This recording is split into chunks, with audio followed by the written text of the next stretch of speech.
Welcome to the OnlyFans Secrets Marketing Podcast. The goal of this podcast is to help both new and established OnlyFans creators learn the basics of online branding, marketing, and promotion to help you make more money with your content and maximize your time online. My name is Richard Lewis, and I have over 20 years of internet marketing experience. So let's get started with today's topic. And that topic is optimizing your OnlyFans page for success. All right, so you've spent countless hours following the marketing advice on this channel and are ready to send people to your OnlyFans page.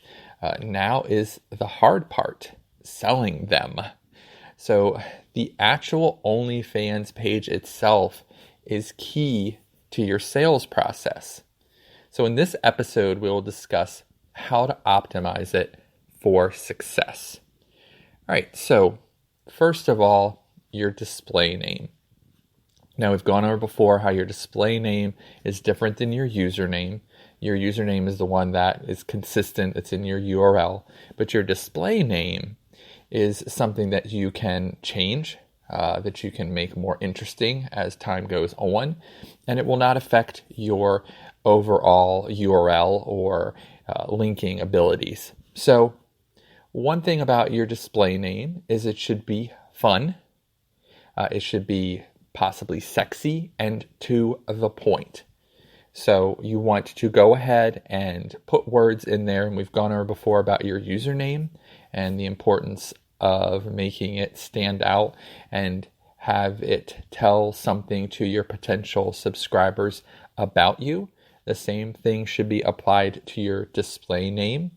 Certainly you want to add characteristics, personality traits, anything that you feel will define you and your page. So people will be able to immediately see that display name and say, okay, this is what I can expect from this page. So, we've gone over before, that can be descriptions about your appearance, what type of pictures and videos that you plan on posting, just anything that will help you stand out. So make sure to, optimize that to not just put in, your name, if your name is Sarah, for instance, something, don't just put Sarah, put in, something that helps describe you. And you can use emojis as well. You can use things that will make your personality stand out. But take the time to go ahead and work with that display name and make it fit you and fit your page well. All right, so secondly, your banner. Make sure that your banner is sized well.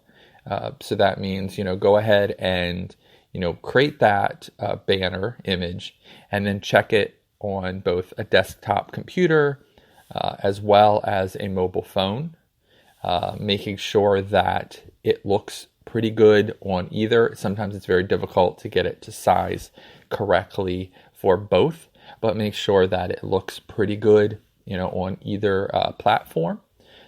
Make sure it shows off your personality. Don't just make a banner that's very simplistic. You might want to add several pictures into the banner, utilize the space.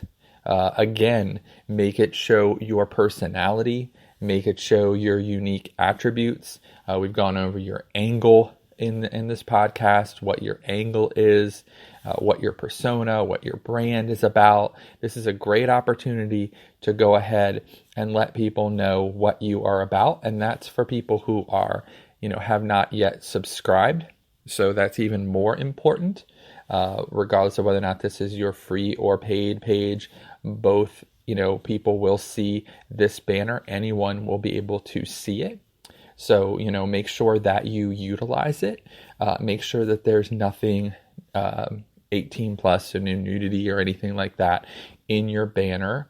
And try a few designs until you are fully comfortable with it.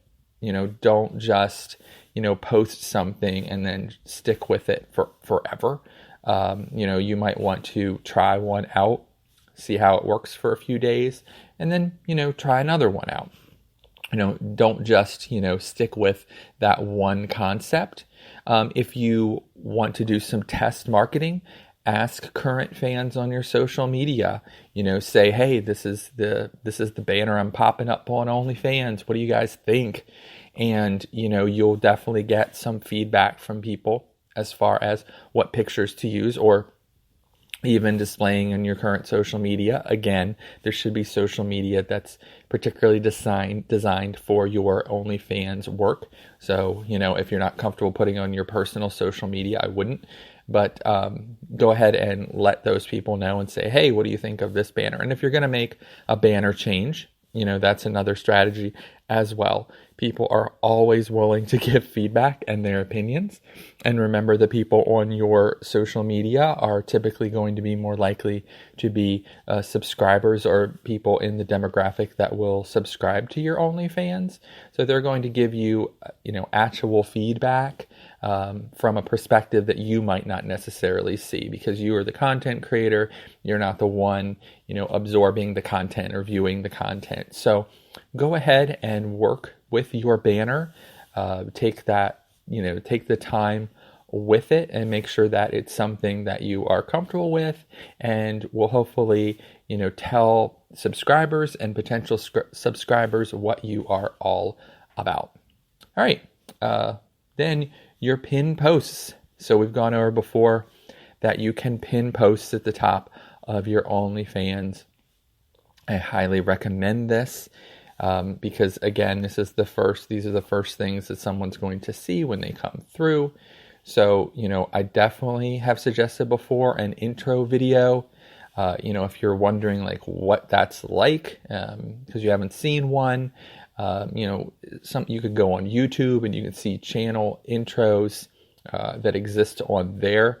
Obviously, people have spent countless amounts of hours and time and money to develop the absolute best YouTube channel videos possible. So watch some of those, and that will give you a good idea of what kind of introduction, popular platforms and channels are using to draw people in through videos. So, let people get a feel for you. I've gone over, your voice, your facial expressions, things like that. If you're willing to put your face onto your OnlyFans, these are the things that people are going to connect with. I mean, almost always when, someone uses a thumbnail on a video of them smiling, that will get a much higher engagement than any other types of thumbnails. People like to connect directly with other human faces. So, if you're able to put a face to what other kind of pictures that they are seeing on your OnlyFans, that's going to help you a lot. So, you want to go ahead and utilize your pinned posts. Okay, so I also would say, if you're not going to do, an intro video, then pin your best picture and your best video at the top. Whatever is going to draw people in immediately. Now, I'm talking very broadly here. So this is about both pages that are free and pages that are subscribed to. I would still suggest, again, because you are trying to engage with your subscriber as much as possible. So every single time they come back to the page, you want to remind them, and you can adjust your best picture and your best video, pinned at the top as time goes along. But again, you're going to be establishing with either subscribers or potential subscribers, what you are going to produce consistently. And they might not make it down to, the sixth or seventh post or the eighth post. They might just start with the top ones, and you want to make sure that those are the best possible. So, whatever you have seen, either, a a basic version of that picture, either through on social media like Instagram or Twitter or something like that, has done well, and now you're putting a more 18 plus spin to it.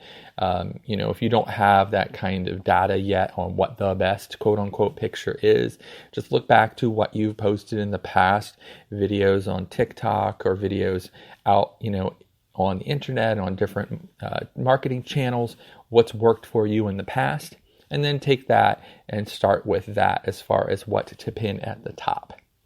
All right. Then next would be clean up your OnlyFans page. Okay, now this is a little controversial, and again, these are opinions, and you can listen here. A lot of people have the thought process that they don't want to remove any post ever. They don't want to do that because the posts at the top, it looks really good to say how many posts you have or how many pictures or how many videos, etc. It always looks better. But seriously, once you have hundreds of pictures, images, videos, etc., it's going to be hard for anyone to see all of that.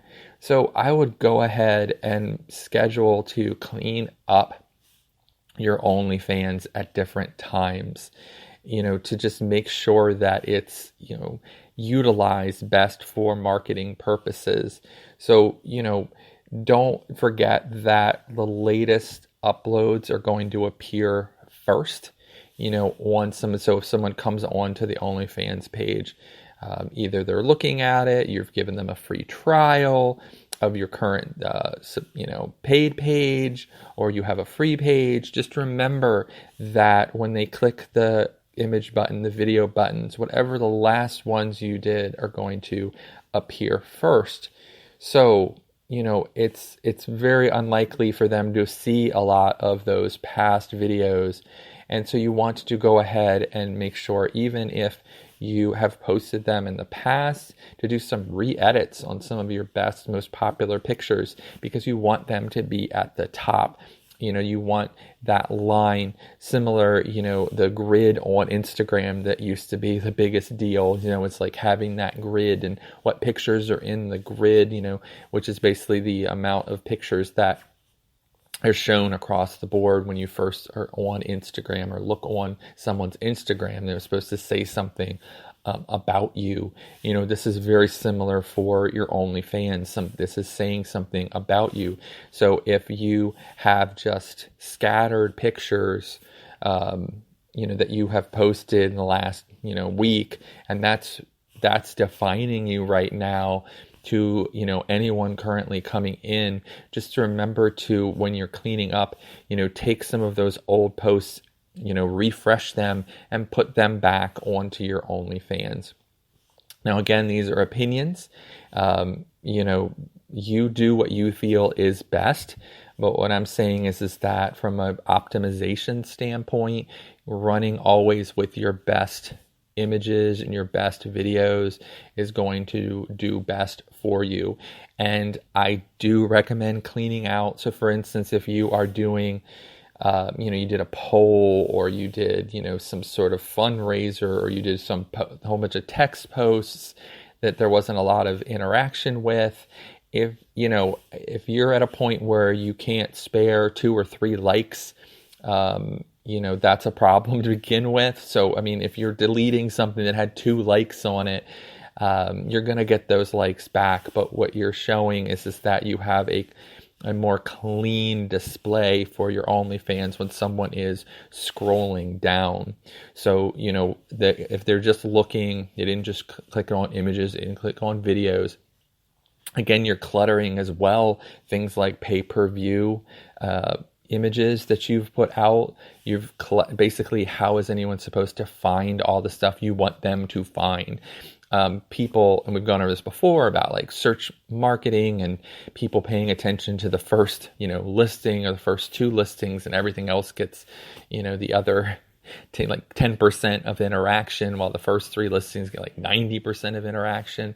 So you can imagine that the same way. So you're usually just putting up whatever the last thing you decided to post, and that's their whole impression of you, and that's what they are seeing.